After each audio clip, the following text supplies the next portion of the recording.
Bonjour, je suis Jérémy, juriste contentieux et responsable des risques au sein de MADP Assurance.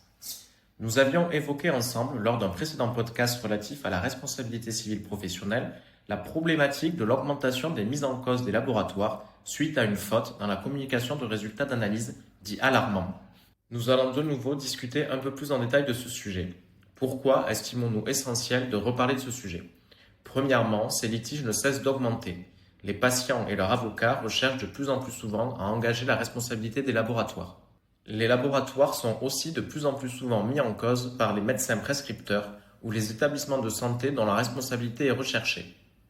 Deuxièmement, nous avons pu constater que la responsabilité des laboratoires était quasi automatiquement retenue dans ce genre de dossier.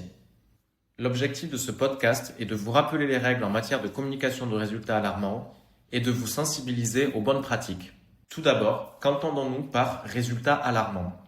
Il s'agit d'un résultat qui aurait une ou plusieurs valeurs d'analyse dont l'anomalie est suffisamment grave pour nécessiter une prise en charge médicale urgente ou une action immédiate. Il s'agit de résultats qui peuvent engager le pronostic vital du patient ou nécessiter une intervention rapide pour éviter une aggravation de son état de santé.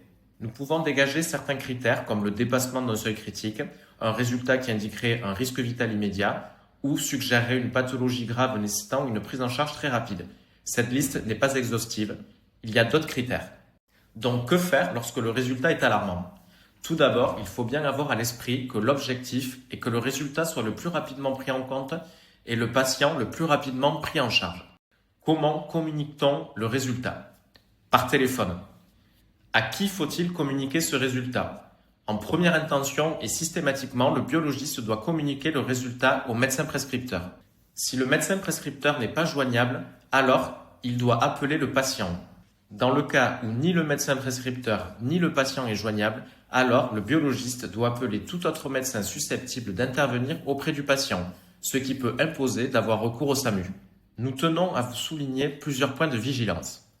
Laisser un message sur le répondeur du médecin prescripteur ou du patient ne permet pas de s'assurer qu'il sera écouté urgemment et ne remplit pas les obligations en termes de communication.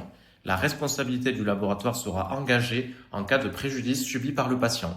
Laisser un message à la secrétaire ou à une infirmière du service où exerce le médecin prescripteur ne remplit pas non plus les obligations du laboratoire en termes de communication de résultats alarmants. Sa responsabilité pourra être également engagée. Si vous avez la secrétaire en ligne et que le médecin n'est pas disponible, vous pouvez communiquer le résultat à la secrétaire, mais demandez à ce que le médecin vous rappelle urgemment et rappelez vous-même s'il ne le fait pas. Il faut s'assurer qu'il a bien pris connaissance du résultat. Si vous avez l'habitude de travailler avec des établissements de santé, il est très important de mettre en place des protocoles de communication de résultats alarmants entre vous et ces établissements de santé afin de bien définir les processus de communication. La traçabilité de la communication est tout aussi importante que la communication en elle-même. Dans l'hypothèse où la communication n'est pas tracée sur votre outil, le juge considérera que les résultats n'ont pas été communiqués. Il faut impérativement documenter les étapes de la communication des résultats alarmants, tracer la méthode de communication, le nom et la qualité de la personne que nous avons eue en ligne, le contenu du message en soulignant bien l'urgence.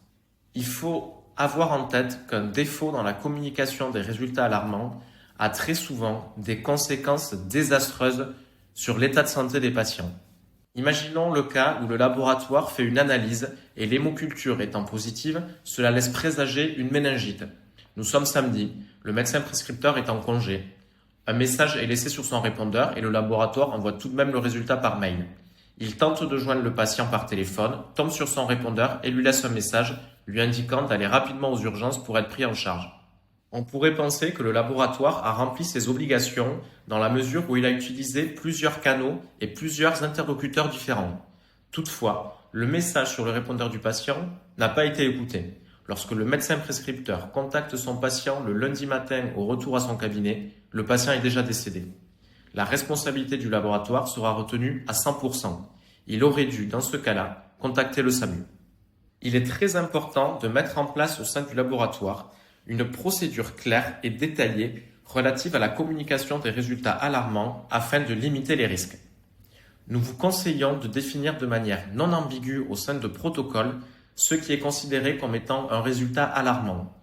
Il est essentiel de prévoir un plan d'action dans les cas où le médecin prescripteur est injoignable et mettre en place une procédure pour signaler les problèmes de communication afin de pouvoir les résoudre rapidement. Il est très important également de vous munir d'un outil de traçabilité performant et de documenter toutes les étapes de la communication. Enfin, tout cela pourra avoir un réel impact si le personnel est formé et sensibilisé sur la communication des résultats alarmants et à leurs conséquences désastreuses en cas de défaut dans la communication. En mettant en œuvre ces bonnes pratiques, les laboratoires de biologie médicale pourront réduire les risques liés à la communication des résultats alarmants, mais surtout, ils pourront contribuer à l'amélioration de la qualité de la prise en charge des patients.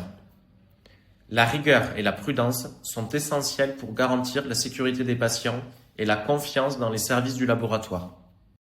Merci de votre écoute et à bientôt pour un autre podcast.